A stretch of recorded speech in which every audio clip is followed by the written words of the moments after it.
Hello, Tina. I'm so happy to have this opportunity to talk to you about the road to the perfect career, being part of Forbes Women Forum 2024, the Designers of Progress. So I'm happy to have you. Thank you so much for having me. I am extremely honored. So there's a Bulgarian connection to you being part of the forum this year.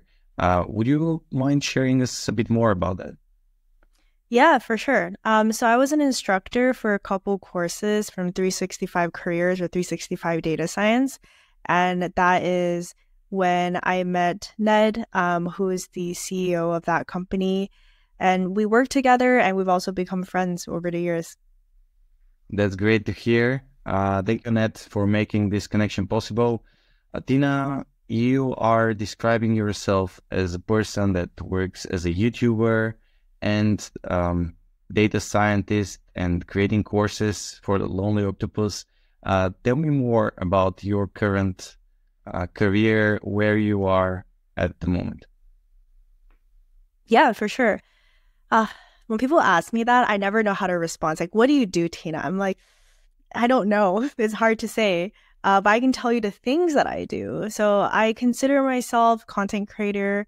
A lot of my time is spent on making YouTube videos around the areas of AI, data science, self-learning, and careers. I also run a program called Lonely Octopus, where I teach people AI and data skills, and I help them find internships and work on real-world projects.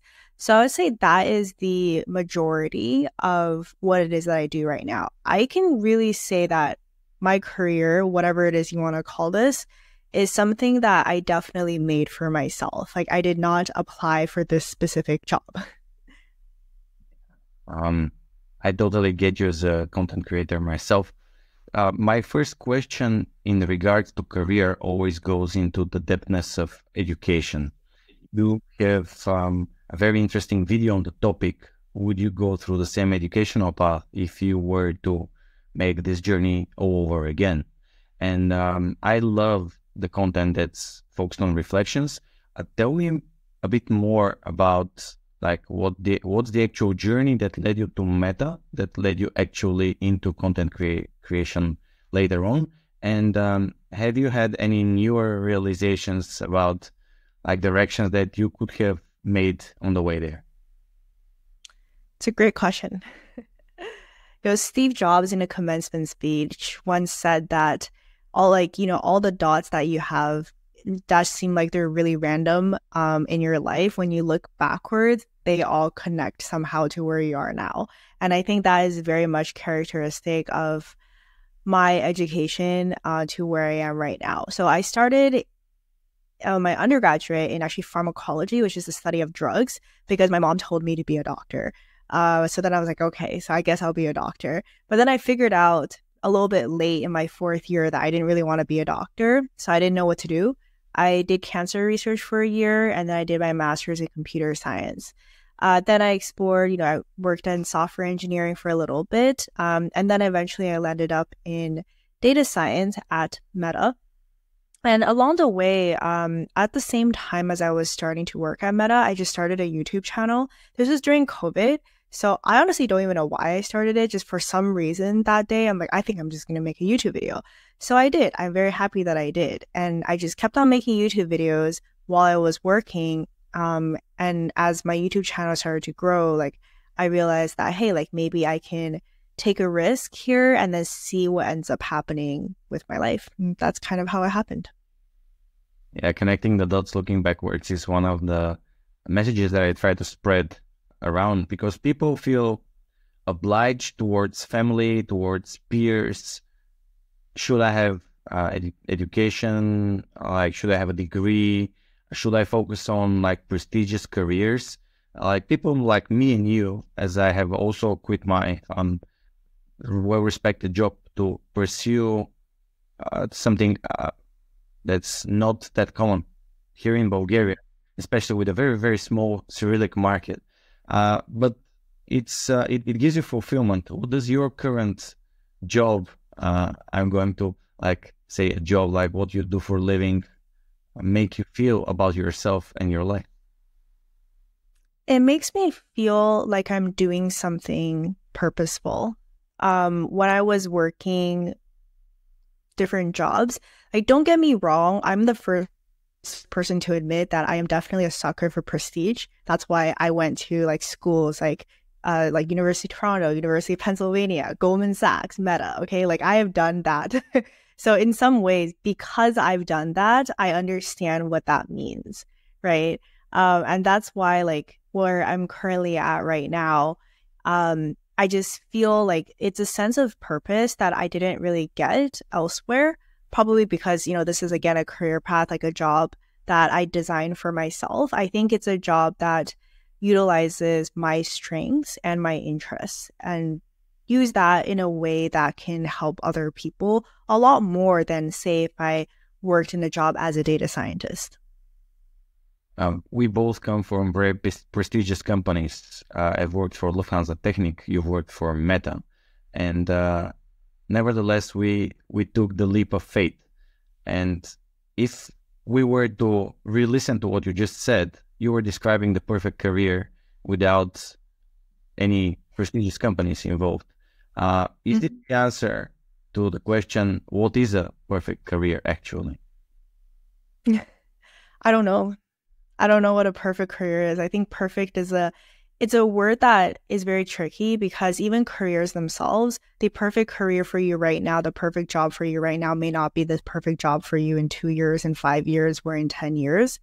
I think what it is as much as I want to say like this is exactly how you can determine what's a perfect career, it really isn't like that. It is a sense of just fulfillment, like feeling that you are doing something purposeful, you're doing something useful, and you like what it is that you're doing. And that constantly evolves. I think I am such a huge proponent of learning new things, like learning about AI skills recently. And the reason for that is because the only constant that you can really have in life is change. So it's almost as you're, trying to get your perfect career, whatever it is that you're doing right now, you need to keep learning things and keep adapting and keep changing what it is that you do. And I think in the end, that is eventually where you get yourself to where you want to go.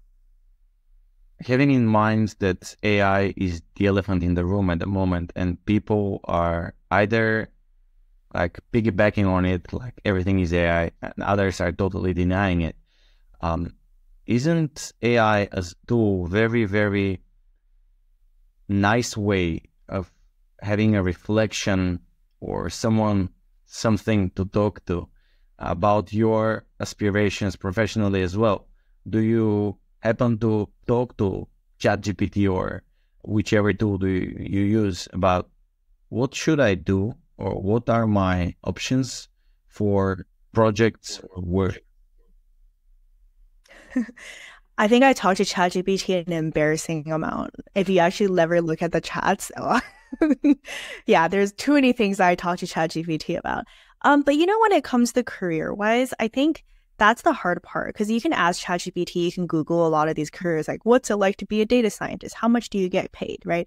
People do that in order to try to figure out if they want to do something or not. But ultimately, like say your job right now, how could you have possibly Googled yourself into this job, right? Like it doesn't really work like that. You're probably, at least for me, like 4 years ago, I wasn't like, yes, like let me somehow make this YouTube channel and then end up in this career. I did not like exactly plan it that way to get to where I am right now. So I think more so than say like AI or technology, how it is that I think about my career, it's like a very simple rule I have for myself, which is basically if I feel scared about something, then I have to do it. That's literally it. Like if I feel, maybe not like, be like on a cliff or something, not like that. But more in a sense, like if I feel like there's something that I want to do, but I just feel like a sense of fear or a resistance, to me, that's the greatest indication that it is something that I should pursue because that means I care, right? If you're scared about something, you care.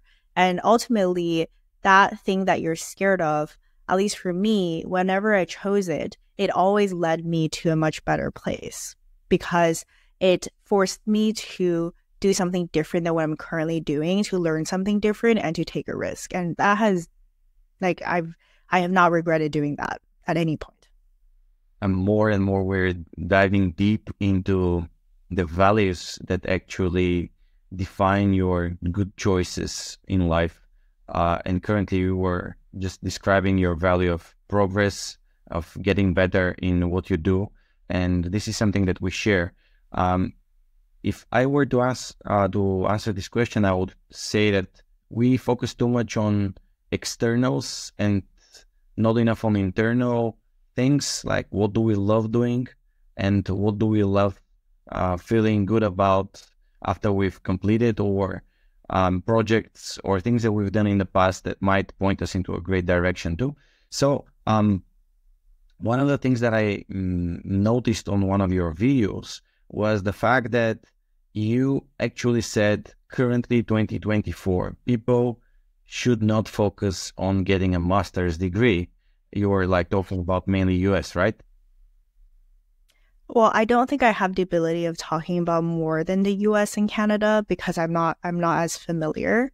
Yeah, and just make a note, I do have a master's degree, so I'm not saying you should never get one, but I'm saying 2024, you should think carefully about getting a master's degree. Yeah, you were evaluating the risks. This is something that we usually do not do. We don't put like pros and cons and then compare eventual scenarios.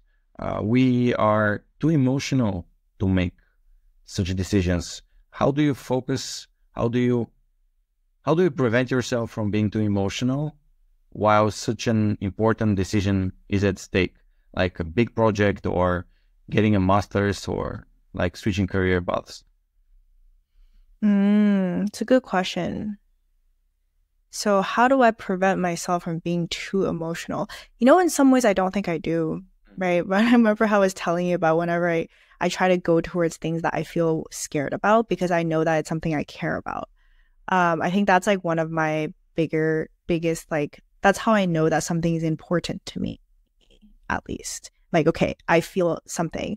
But when it comes to in terms of getting a master's degree, changing your career and things like that, there is also a balance. Like, I'm not going to just like jump and do something and, be like, oh, who cares about paying my bills? No, let's not think about that. Like, you kind of have to think about that.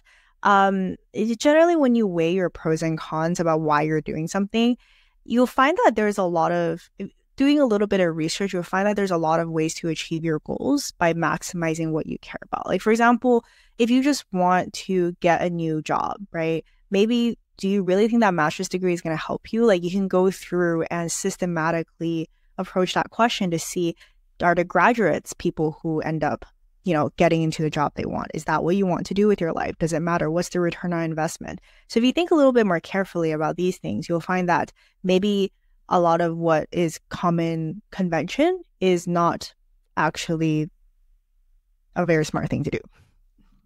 Yeah. I can hear the data scientist speaking. This is great.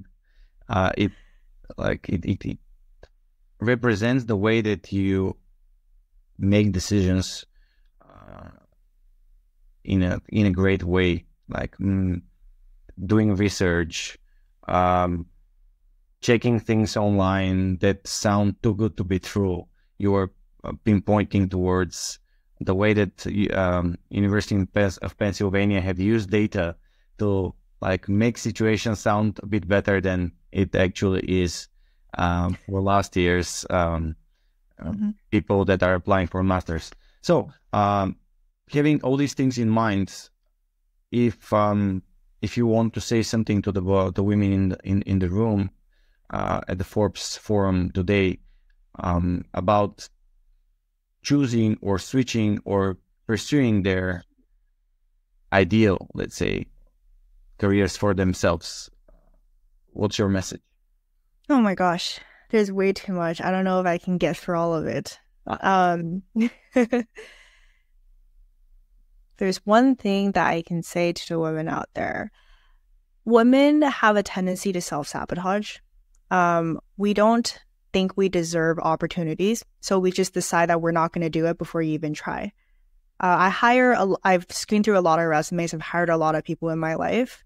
The majority of people I've hired are men. Why are they men? Because they try. So many women who are qualified, they never even bother applying for a position. They don't follow up with people. They just think that, oh, like, I'm just gonna give up, right? But the people who persist, unfortunately, and, you know, unfortunately for women, the people who persist send that extra email, make that extra connection, network with the right person, is usually a guy. And that's why they get the job. I'm not saying that there's no other inequalities that are there, but this is a very actionable thing that as women, we need to be a lot more aware of. You are probably leaving a lot of opportunities on the table because you feel like you don't deserve it and you don't put yourself out there. So I really encourage you to try to do that more often. What a great piece of advice. It follows through perfectly with my favorite book called The 7 Habits of the Highly Effective People, where habit number 1 is be proactive. So I love the message about courage and this current statement about people that actually follow through are more likely to have the positions that they are looking for. So thank you very much, Tina, for being part of this year's Forbes Women Forum 2024 in Bulgaria. We really hope to see you here in Sofia quite soon. I hope so as well. I am very much looking forward to it. All right. Thank you so much for having me. Thank you for being with us. Thank you for being with me and Tina today in this wonderful interview that we do from Sofia to San Francisco and back.